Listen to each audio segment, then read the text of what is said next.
We're joined here at the Western Business Growth Hub by Laura Berrill, who's our keynote speaker for the day, and she is going to be talking about how you can really get your brand out there into the wider world through using PR and the nationals, newspapers of your wherever you are in the world. But she's also going to be talking to us about the pitfalls and how things will get released in the nationals, but also what the nationals are looking for to get released. So she's going to give us some great tips and tricks today of what we are needing to make sure that we're talking about. We've all got a story to tell, as we know, but does your story resonate with those that will want to read about it? So without further ado, I'm going to showcase Laura, who is our keynote speaker from Laura Berrill PR, and we are going to make sure that she is spotlighted for everybody, and she's going to be giving us the next 15-20 minutes time and advice and guidance as to how to reach your ideal client. Over to you, Laura. Thank you. Can everybody hear me okay? We can. Brilliant. I'm pretty old school. It was my birthday yesterday, and I actually stopped counting when I was 40. So anyway, that was then. So yeah, I've just put a bit of my thoughts together about how, as you know, how PR and what I do actually specialize in, which is media relations, which is basically outreach to the media and how you communicate and connect with the media. It's especially challenging for SMEs, especially when it comes to getting into the nationals, which I have had clients in. I've had them on national TV, radio, everything. Um, I introduce it by saying that, do you have a cunning plan? Now, we all know that from the iconic series of Blackadder. Um, but do you have a cunning plan? And that is what it's all about. So you will probably have a business plan about, what your ideal customers are, who you want to sell to, where your reach wants to go, you know, um, and obviously what we do here with referrals and networking and making connections, it's all part of it. But so is reaching out to the media. The media landscape in the probably even the last 10 years has changed dramatically. Back in the day when I started off in journalism, there were a limited number of media outlets that people would target. That has expanded exponentially. So there is so much competition out there right now. Um, I mean, PR, it means a lot of different things. I mean, it's about, you know, what is your business doing? What is new? What are your kind of campaign objectives? What do you want to promote from your brand? It's the most important thing is about creating realistic and genuine relationships with the press. Okay, that is really, really important because as a former editor and journalist, you do get sent a hell of a lot of rubbish from, you know, PR people. I'm not going to slag them off because some of them are actually very good, but it's a very, very crowded market. So what is the most important thing is building solid relationships, and how you do that is by being credible and being honest and backing up what you are talking about and what you do with actual facts, testimonials, things you can bring to the table that you can actually say that you've done. SME is a massive challenge. I mean, I looked at some recent government figures from the beginning of this year that I think it's 5.64 million businesses were classed as small, which is 0 to 49 employees. 38,435 were medium, which is 50 to 249, and only 8,335 were classed as large organisations. Sole traders account for nearly three-fifths of all UK businesses. So we are actually the majority, but we get the minority of publicity. So we've got a really big, steep hill to climb here. Um, that's because at the end of the day, the media, especially the nationals, and it doesn't have to be the nationals, it doesn't have to be, you know, Sky TV or the BBC or anything like that. But they tend to veer towards the bigger names. So it's a massive challenge for SMEs to get their names out there. Um, but there is stuff that you can do, we can do to get you out there. We might be up against it, but I'm just going to give you a few tips from my experience of being on both sides of the fence as a journalist and as what journalists call the dark side, which is PR. So basically, at the end of the day, it's all about your story. It you know, the press want a story. What is your story? You know, what are you all about? What exactly is your business? Why did you do it? Why did you set it up? What was the reason? What was your lived experience? And what was the passion behind it? Because you've got to inject that human interest angle where you can, because that detracts from it coming across as a pure advert, because anyone can do an advert. Anyone can take out an advert. You can put an advert anywhere and say, oh, I do this and I'm brilliant. But there's got to be substance behind that. So, sorry if I'm reading from a script. If I didn't, I'd forget everything. But anyway, you've got to prove why you are an expert in what you do and why you are, and you have to back this up. You can't say stuff to the press that you can't back up without facts. Testimonials, you know, what do you do that actually makes a difference? What is it that you do that will make a difference to someone who wants to either buy a newspaper, magazine, or subscribe to a website? And as we know now, you know, the media, it's so varied. You know, it's all over the internet. You might have to subscribe. What is in it for people to want to pay to read that? Um, I just touched on that. Don't come across as an advert. Don't say, well, we're delighted to announce that we're brilliant at this without backing it up. Just don't do it. What's in it for your potential customers? What's in it for them? Um, the other thing is, and I've found this a lot, you get sent a lot of information, like a press release, for example, or a statement that does not resonate with that particular publication or journalist. Journalists will write about different subjects, so do your research. Make sure you're approaching the right person that is writing about the subject you're talking about.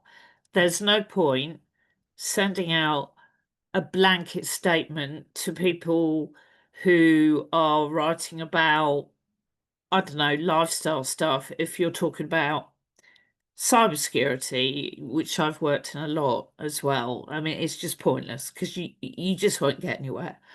Um, so make sure you know your target audience. Make sure you know um, what your customers are reading, why they're reading it, um, and why they subscribe or pay for that publication. Be very transparent. You will be asked questions. So if you send something out which looks like you're, the next $65 million question or whatever it is, someone's going to ask you why, and you have to be prepared to say why and to prove it. Do not waffle on. Make it very succinct. Make it very to the point. I'm not a massive fan of bullet points, but if I'm pitching to a publication, I will just say, right, we can talk about this, this, and this is why it's of interest. Is this of interest or not? Ask for feedback. A lot of the time, unfortunately, because of time constraints, journalists do not have a lot of time. They might not come back to you with feedback, but it's always worth asking. It's always worth asking for that. Again, I'm quite fortunate because I know so many people in the media that they will actually come back to me and say, actually, Laura, yeah, this is great. We want to know more about this aspect about what you do. Or they'll come back to me and say, actually, no, we're not interested, and this is why. And that is really valuable to have that, because then you can learn from that when you're going forward in approaching the press in the future, because then you're more likely to hit your targets. You're more likely to know who to talk to.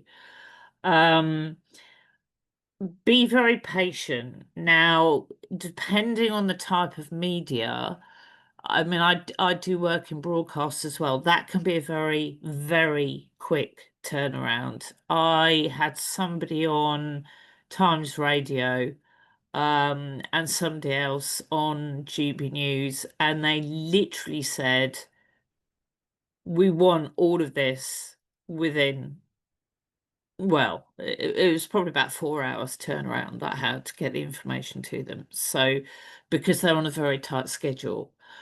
When it cut, and that can be the same for the nationals as well, because obviously they're daily, so they're on daily deadlines. For other publications, depending where your market is, some can have lead times up to 3 months. So you have to make sure that, you have to be patient to wait for them to potentially get back to you. A lot of publications, if you research them, will have editorial timetables or schedules. And if you look that up, they'll say, right, say, for instance, we're in October now, in January, we're going to be looking for stories on this subject. So look those up as well, so you can plan ahead. And that's, then they know that you can provide that information in time. And again, I touched on this, add the human interest angle, add it in. Who are you? Why are you doing this? What is your reason behind this? Because you have to be relatable to people. Sending out a blank press release. Oh, we're delighted to announce that we're doing X, Y, and Z. Yeah, that's great if you've just found the cure for cancer.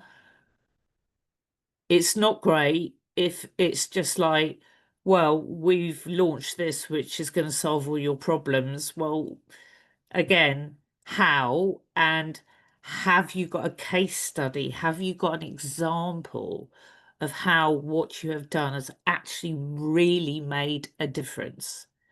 Because that's what people are interested in. They won't buy your story, and a journalist will certainly not tell your story unless they think there's value in it for them. Generating credible, positive coverage is worth so much more than expensive advertising. It's harder because it takes a lot more work. It will cost you, I'd say, over the course of time, less money, and it will gain you a hell of a lot more credibility. It makes you stand out from the crowd. It can raise your business to the next level if that's what you want, which, you know, a lot of us do, most of us do. But it will also develop relationships that you can carry forward, connect with potential partners, sponsors, people that are going to support you over the years, and then widen your network. Um, a lot of people talk about PR people as spin doctors. Now, I've worked in politics, and believe me, there is spin because that's how it works. That's not the kind of thing that I really want to do with my potential clients. I don't do spin.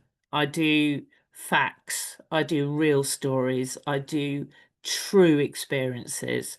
I make sure that the businesses that I'm working with truly have value. And that's what, at the end of the day, that's what people want to know about.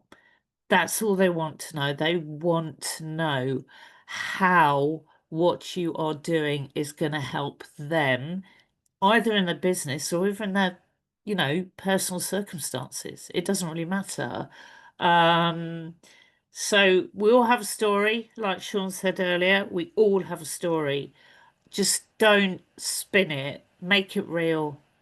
Make it real. Make it credible. Make it genuine. And you know, I don't know. Just stick to what you're good at, and push that. Push what you're good at, but make sure every single time you can back that up. I hope that made sense.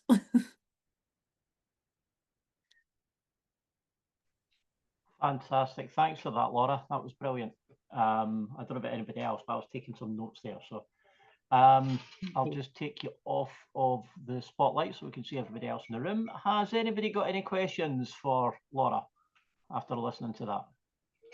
Or any points or anything like that? No question, but just a great presentation, Laura. Well done. Thank you so much. I mean, I said earlier, I'm kind of like a bit like, I'm used to asking the questions, you know. I'm kind of like, I get a bit, if someone's asking me, I'm kind of like, no, I want to know, you know, you tell me this, you know, da da da da. When it's reversed, I get a little bit cringy. So that's great. Thank you very much, Gail's Rick. put her hand up. Gail? Yes, Laura, you had said that it's known as the dark side. The PR. Why is it the dark side? It's kind of an ongoing joke in journalism. It was just a thing back in the day. It was kind of like, oh, you're either in journalism or you're on the dark side, as in referring to, you know, like Star Wars. Because PR, and I was like this, I felt like this. You just think, you know, you're sitting there as a journalist and you're getting all these press releases sent to you, especially as me as like a news editor and editor, and you get sent all this stuff, which you look at and you think, that's not a story. You know, that's just someone trying to promote something, which I understand. I completely understand that. I understand what people want to promote themselves, but it's kind of like it's an industry inside industry joke, kind of saying that it's called the dark side because there are a lot of PR companies, like I said, without denigrating anybody, that just don't get it. They just don't get it. So it was all like a Star Wars reference. Mind you, I was only, what, 7 when Star Wars came out. So it did last for quite a long time after that. It's a shame that question was asked after Cavi left the call, because he's the guy with the I know, I saw Chewbacca and the Millennium Falcon Chewbacca, thing I in the noticed background. that. Yeah, so it's a shame that he's left, but still. I think that's a great point to make, actually. Having Chewbacca on the dark, well, mind you, he wasn't on the dark side, was he? No, I don't think so. Don't think so. And nobody in this call's on the dark side. Let's be honest. You know, you have to join the untrusted business networking community rather than this one, but you're all here in the right place. So does anybody else have any other questions that they want to ask, or any points they want to make, or does anybody want to ask Richard anything as well, actually? Because after Richard's little, 5 minutes of fame, or whatever we would call his little section earlier. Oh, you must have given everybody lots of information, so nobody's got any questions. Isn't that great? Well, in that case, what we'll do is we'll pop you into a little breakout room again, so you can get a further chat with people then. You'll be in different rooms with folk, and Carolyn wasn't in a breakout room earlier, so she'll be on with one as well. So about 15 minutes, and go and have a chat, and we'll see you back here after that. Enjoy, folks.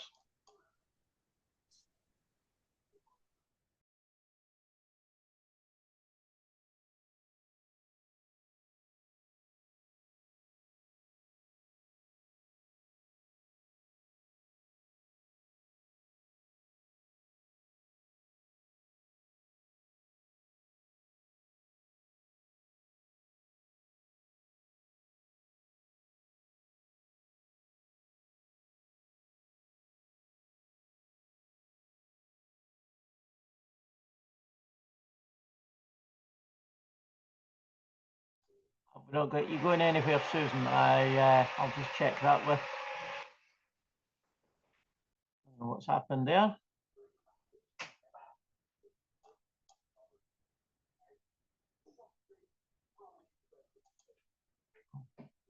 Move you to that room there. There we go. Oh.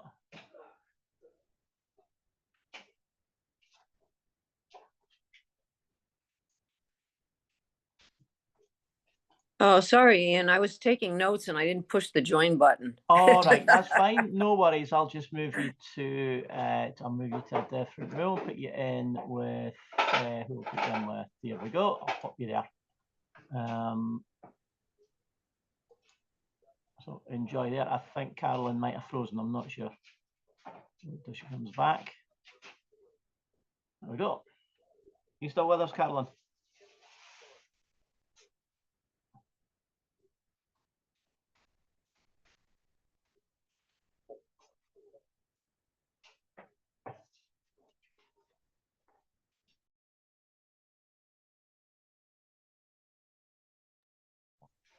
Hiya. Oh, I better stop the recording.